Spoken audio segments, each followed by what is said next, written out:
Okay, I've got the thumbs up.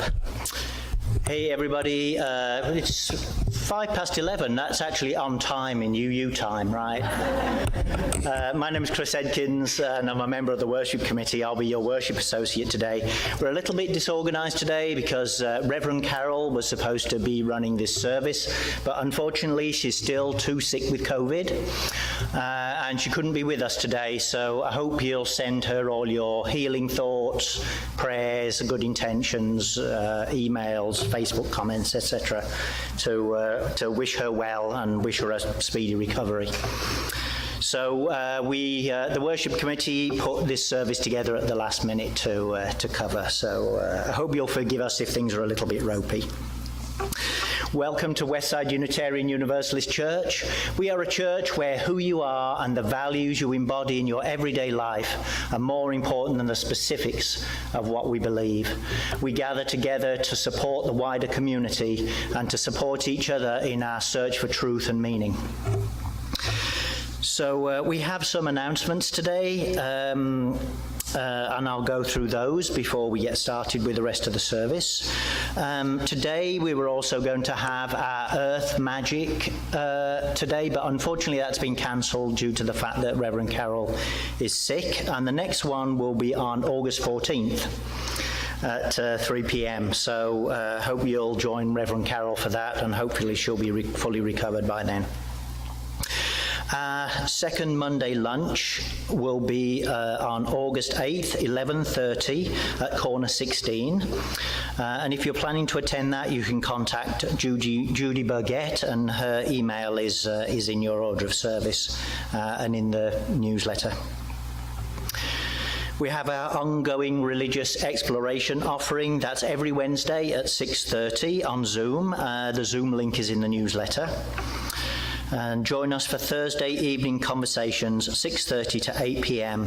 The ongoing adult religious education series, which meets to discuss various topics.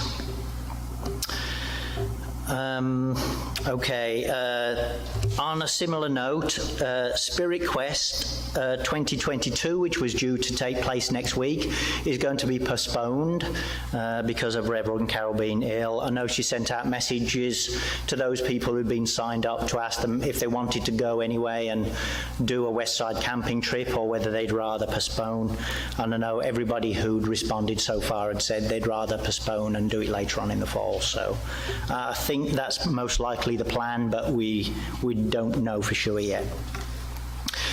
And for readers, the book club is going to be studying Useful Delusions, The Power and Paradox of the Self-Deceiving Brain by Shankar Vedantam and Bill Messler for the August selection, and they meet on Saturday, August 27th at 10 a.m. via Zoom, and the Zoom link is in the newsletter. And if you don't get the newsletter, then see Brad after the service and he'll add you to the list. Okay, so that's got the announcements out of the way, and now I'm going to invite us into sacred space by ringing our Tibetan singing bowl.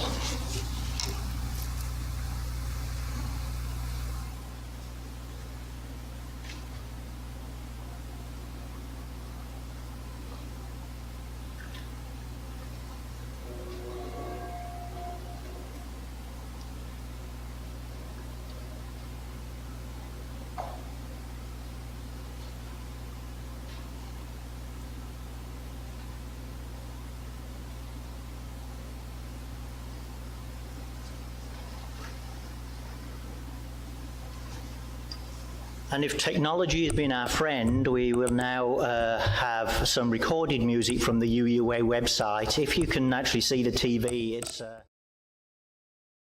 a Song With Me, which I thought was appropriate for a Voices of the Congregation service. Come sing a song with me that I might know your mind. And it's done with hand puppets. So if you can start it, Craig.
I love some of the things that are available on the UU website for online worship resources. That one's very cute. I'm going to light the chalice now and have a reading, and I will also light the other candles for all the troubles that are going on in the world today, people in Ukraine who are suffering from the war that's currently ongoing, and the ongoing problems we're having, people suffering because of various diseases that are circulating in the world today.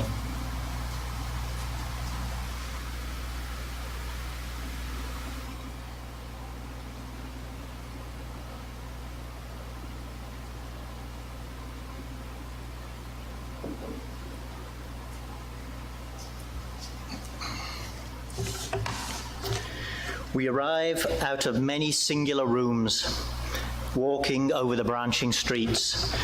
We come to be assured that brothers and sisters surround us to restore their image on our eyes. We enlarge our voices in common speaking and singing. We try again that solitude found in the midst of those who with us seek their hidden reckonings. Our eyes reclaim the remembered faces. Their voices stir the surrounding air. The warmth of their hands assures us, and the gladness of our spoken names. This is the reason of cities, of homes, of assemblies in the houses of worship. It is good to be with one another. Today's service is going to be a sharing of the stories of how people in the congregation came to be UUs. They'll tell us something about, a little bit about their history and how they came to be with us. And I don't know the order. Do you know who's going to be first? Nathan, are you ready to come and... Very good.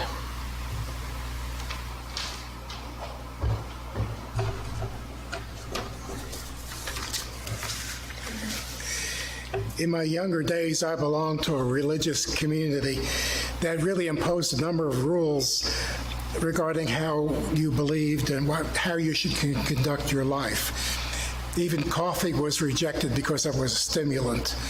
I was a little rebellious, but I was afraid to say anything. In fact, I wanted to know something about Buddhism, but they said you shouldn't do anything with that because that's not really a religion, it's a philosophy.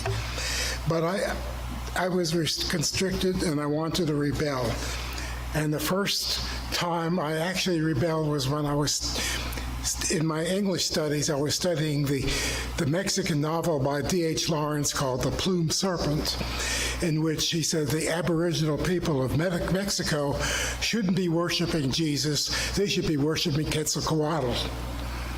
And that opened my mind as what's the difference? And that led me to my next step, which is understanding the works of the mythologist Joseph Campbell. Joseph Campbell said that what people think of as total, absolute reality is really a metaphor. It's a small story that may point to a larger truth, it may not be. And he talked about religions as being myths. And he said the reason for a myth is the short definition is somebody else's religion. And that led me to understand the worth and dignity of all people, especially when I came to UU. But studying Campbell led me to the Bengali Renaissance man and poet Rabindranath Tagore. Tagore wrote a number of small statements, and he said, one of them said, "The small truth has words that are clear. The great truth has great silence." So when I came to UUism, I was able to learn about other religions and what they believe and what they not believe and how it works. I also helped me to grow spiritually. I wanted to explore various things. Also, I learned about near-death experiences and reincarnation, and I found from first-person experiences there was more to it than meets the eye. It wasn't considered a myth to some people. because in the Eastern countries, part of the world, it was considered a reality, something that possibly we can't reject out of hand. So I was able to grow spiritually because I was not afraid anymore, something that didn't happen. So I came here and I can talk about what I believe or what I might not believe without judgment. We could share ideas and not just rule anybody out of it. And my late wife joined with me at the time we joined UUism. She was sort of born a UU in a way, but she was born in a very conservative church, and she didn't fit there. And she was there for a good part of her life until she reached the point where she was told too many times that the reason that she was disabled was because of her lack of faith. So that's judgment caused her to depart from the church. And when the time came for her to come here, it was no-brainer. Even before coming to UU, she had friends all over the place. She didn't care about people's spirituality. She didn't care about their sexual orientation. It didn't mean anything to her. She told me she attended 2 weddings at which she was the only white person present. And that came as a shock to a lot of people. But when she came here, she found herself at home because the love that she was able to give to everybody else reflected back to her. And it helped all of us in the congregation. We all grow together, and we all work together to work for a goal that isn't a goal, because it's a never-ending story. But one thing we share every day is our love for each other and our hope for each day to be better than the day before.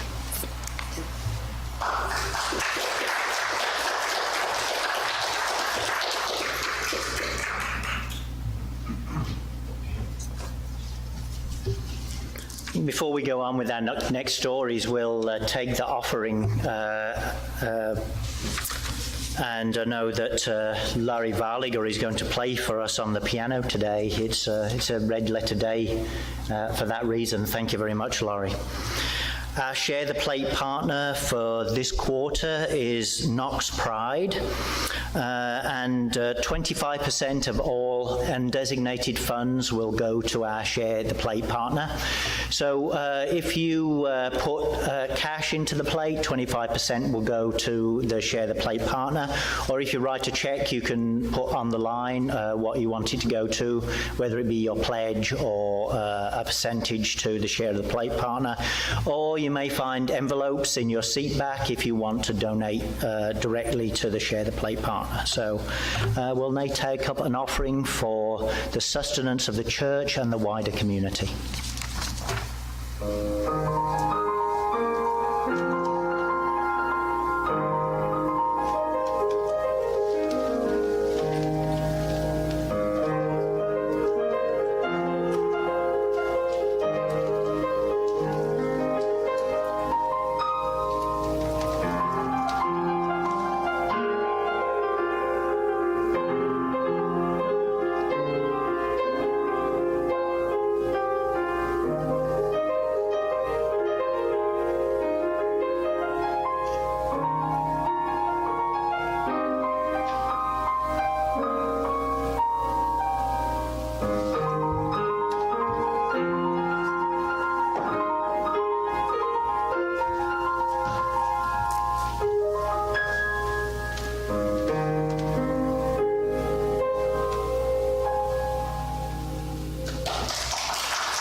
Thank you, Laurie. That was beautiful.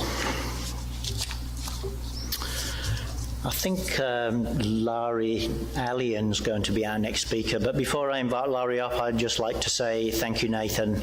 Now, I've always admired your wonderful writing ability, and Nathan has always sent me some great poems over the years that have inspired me.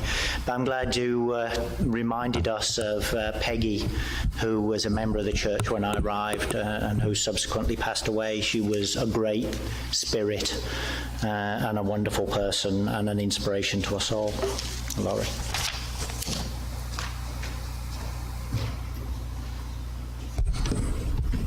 Hi, my name's Lori. My pronouns are she, her, and hers. And I'm going to warn you before I start that this being very last minute means that I am not organized in my brain, and I may not make a clear point, and I may talk too much, and I'm sorry. Hopefully at least some of it will be interesting. So I am one of the relatively rare people who was raised UU. I was raised outside of D.C., and my parents actually met at All Souls Unitarian Church in D.C. It was in the 50s when my parents met there, or maybe early 60s, I'm not sure when they met. It was a very activist church. It had a minister who is still legendary for his preaching and writing, A. Powell Davies, and was known all over the city for its activism, which is what brought my parents there. And when they married and moved to the suburbs, they kept going there, partly, I think, because they loved it, and although Davies had died by then, and partly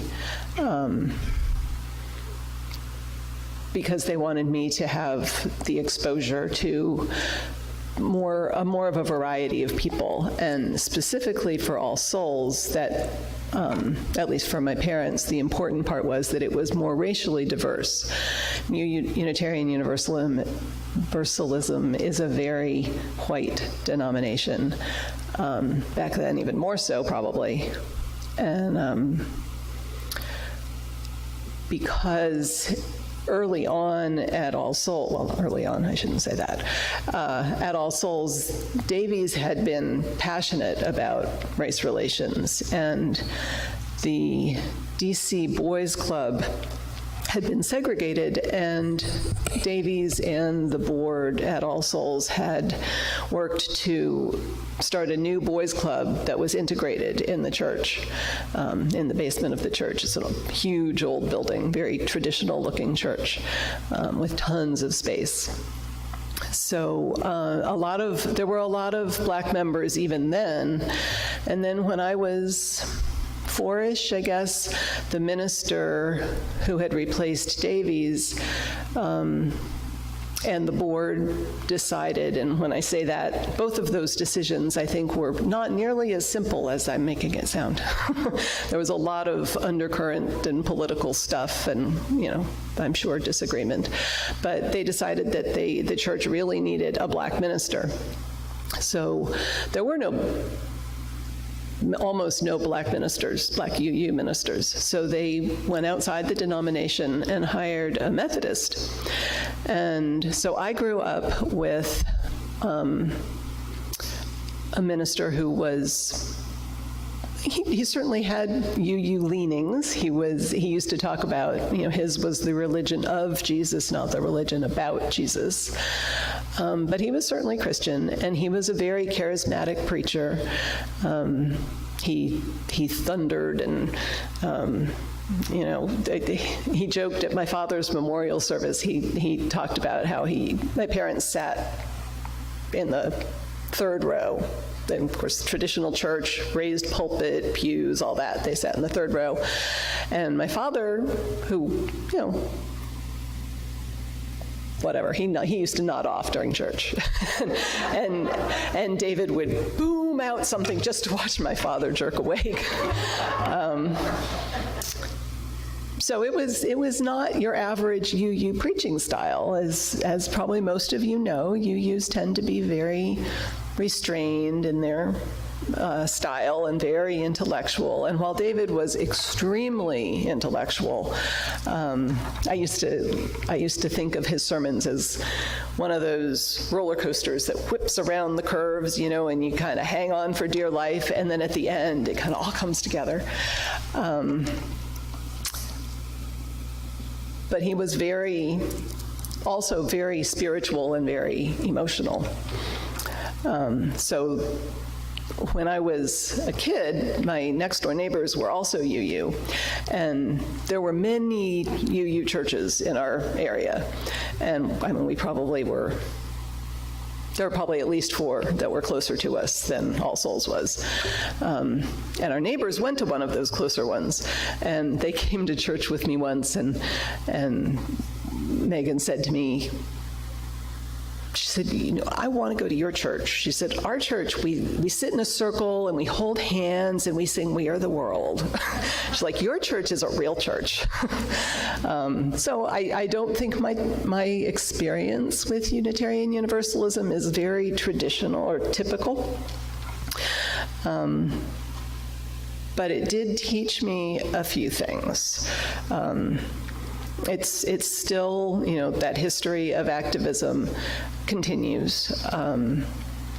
I don't think there are many services at All Souls that don't have some element of politics in them. And while I think all of us and all of them believe in the separation of church and state, I think what I learned there very much is that religion is partly at least, about making us who we are, making us understand our values and informing our decisions, which is a political thing. Our decisions are often political.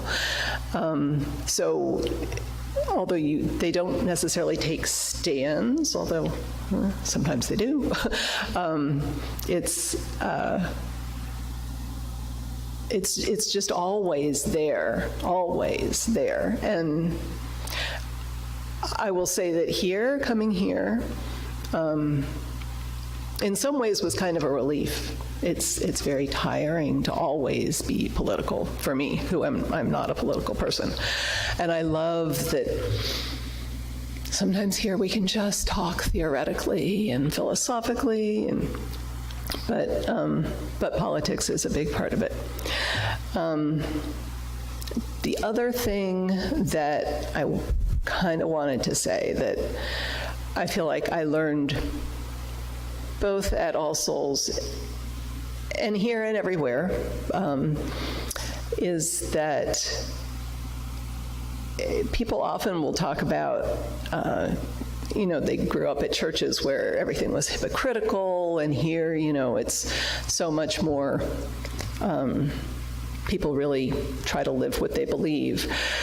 And I think that's true, although it's hard for me to say because I didn't grow up anything else. But I think the key word is try. And people often, at All Souls especially, I think, because they do set themselves on a pedestal. All Souls is kind of the flagship church. It's where everybody goes when there's, something going on in DC, a march or whatever. Everybody goes there. So they kind of have to say, we are so wonderful, and they are. But they're not perfect, and there have been plenty of conflicts and, like I said, the politics behind some of the decisions, I'm sure, was pretty ugly. Some of them I know was pretty ugly. I was part of some of them.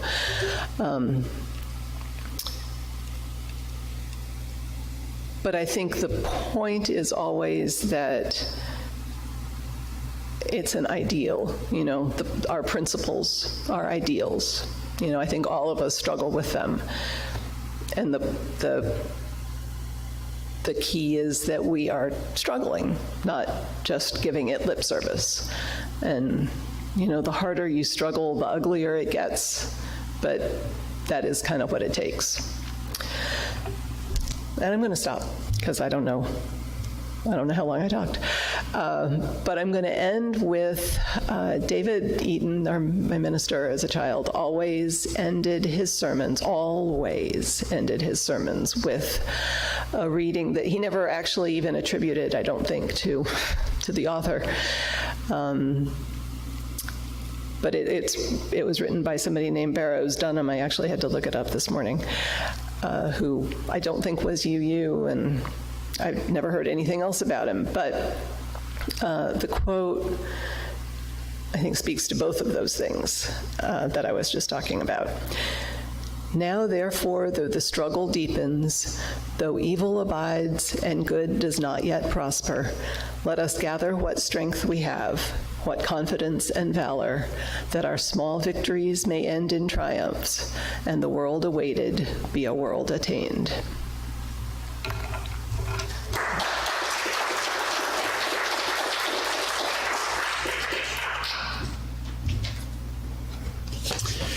I know that Laurie is a person who tries to live her UU values, and I remember a time when Laurie was engaging in a practice of gratitude and posting on Facebook about people she admired and why she was grateful to them. It was a wonderful thing to observe. Thanks, Laurie. And I think our final speaker is Laurie Varliger, who played the piano for us today. Laurie.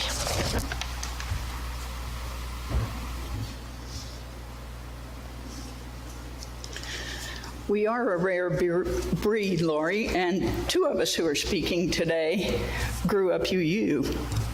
Me too. So my background to get here was actually started by my father. He had a professor in college, philosophy professor, I believe, who was UU, and he was looking for a change from his family's upbringing. His family was Southern Baptist, and both of my parents grew up in Mississippi, and their parents grew up in Mississippi. And that was back in the 1800s when Mississippi wasn't much of even Mississippi then. So we have a long history, a long ancestry of very, actually backwoods farming and very, very conservative religions. I can remember Dad telling me about his parents washing each other's feet with tears streaming down their eyes. For Dad to come from that to Unitarianism was quite a huge leap. And he had been exposed, I think, to so much hell and damnation threatened. And he finally went through World War II, went to college, and said, nope, sorry, wrong path for me. I got to go elsewhere. He had a sister who, to her dying day, preached to him every time we visited, which became less and less often, that he was going to hell. And she was really sorry. She wanted to meet him in heaven, and it was not pretty. It was not pretty, and it was sad because it was about the only subject that broke that family apart. The rest of them were pretty good. I mean, they got along pretty well otherwise. So Dad started the movement, and when he and Mom got married about 4 years later, I think they went to the Unitarian Church in Memphis, which is where they were married. But about 4 years later, we moved to Huntsville, Alabama. And as many of you know, I'm sure Huntsville was big NASA place then, so all the engineers, all the well-educated people in the country even moved to Huntsville, and we had a totally different atmosphere. UU Fellowship in Huntsville was accepted, their affiliation was approved in 1958, so pretty much way back when. And Dad, although he wasn't a founding member, was an early member. And most of my parents, really good friends in life, really good friends for life, came from that group of people, that early group of UUs, and that was what I was brought up with. One of the organizations of the church at that time was the Liberal Religious Youths, and we had a junior LRY as well. But it turned out that was a little bit too far for me. There was a little bit of pot going on with the older kids and a little bit of drinking going on with the older kids, and I just was still a junior at that point. I really didn't want to go that direction. So there were so many other interests going on in high school that I quit attending, and I came to Knoxville for college. And TVU-UC was there, and I went a couple of times, but I worked full-time in college, went to school full-time in college, and flunked out part-time in college, and that was about all I could handle. So church kind of went away at that point, and it wasn't until Bob and I moved out to West Knoxville, and WUC was right down the road, that I thought, okay, we need neighborhood friends, we need, and both, both of us needed more than work friends. So we started coming here very gradually. My husband grew up Catholic, and that was pretty much a mismatch from, I don't know, parochial school in probably first grade for him. Certainly by 7th or 8th grade. And so he was at most going to become a UU. And we came sort of gingerly to start with. And then we added in as greeters. So we got to know a few more people. And then I started working in the auction, and I got to know some more people. And then I started doing the choir, and it was like, okay, we're home. That's it. We got it. So those of you who are new to the organization, our community, I would urge you to find a group outside Sunday that you like to hang out with, or that has an interest, even if it's new and you want to learn it. It was the first time I'd ever sung in a choir, and pretty much the first time I'd ever sung with any discipline whatsoever. But it's what drew us into the church full time. The bits and pieces around the Sunday service are where you get time to talk to people, and you get time to work with people, and you get time to share your passions.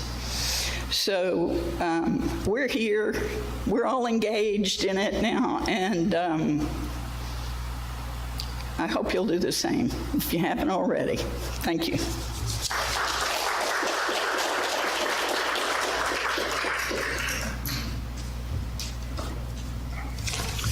Thank you, Laurie. I know you were a bit nervous about playing and talking today, but you knocked it out of the park. Good job. And we've come to the closing part of our service. And when we were talking about the organisation for this service earlier in the week, we were saying we haven't really had like a definitive closing moment because of COVID. You know, we haven't been able to hold hands or sing. So one of the things we wanted to do today is just close with a reading in unison. We're going to read together 1059 from the Teal hymnal, May Your Life Be as a Song. And what we'd like to do is have people gather around the outside of the, form a circle around the sanctuary. Keep your distance don't hold hands, but keep your distance from people. But if you're able to stand, if you would gather around the edge of the sanctuary, grab a Teal hymnal and take it with you and open it to 1059.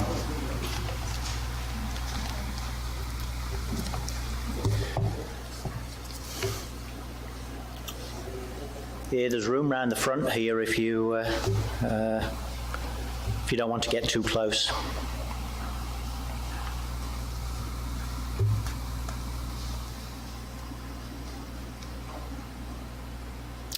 Give you a chance to open up your book.